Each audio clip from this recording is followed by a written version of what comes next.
আজকে আমি ভুড়ি ভুনা করার জন্য রেডি।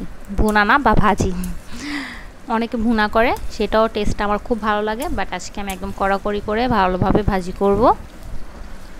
আজকে প্রসেসিংগুলো দেখাই নেই, কারণ প্রসেসিং সবাই এখন পারে মোটামুটি, এত টাইম নেই মানুষের এত লং ভিডিও দেখবে, শর্ট করে ফেললাম ভিডিওটা।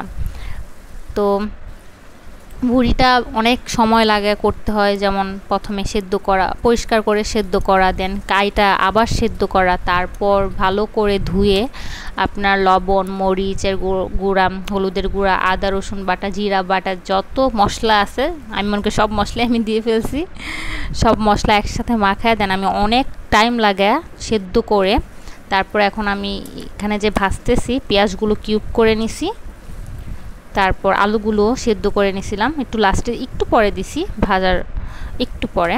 তারপরে এই তো আমার ভালোভাবে ভাজা শেষ একদম। তারপর আজকে বিকালবেলা আমি ফুচকা খাইছি। ফুচকা আমি এই বাসায় খুব কম খাইতে পছন্দ করি, কারণ ভালো লাগে না, আবার একটু সবাই মিলে খাইছি তো আমরা বোনরা, এর জন্য একটুখানি আপনার বাসায় করা। বাট আমি বাইরে গেলে কিন্তু প্রচুর পরিমাণে ফুচকা খাইতে পারি, একবারে 2 প্লেট 3 প্লেট, বা একটা ফুচকার প্লেট, তারপর চটপটি, হালিম সব একসাথে না খেলে আমার ভালো লাগে না।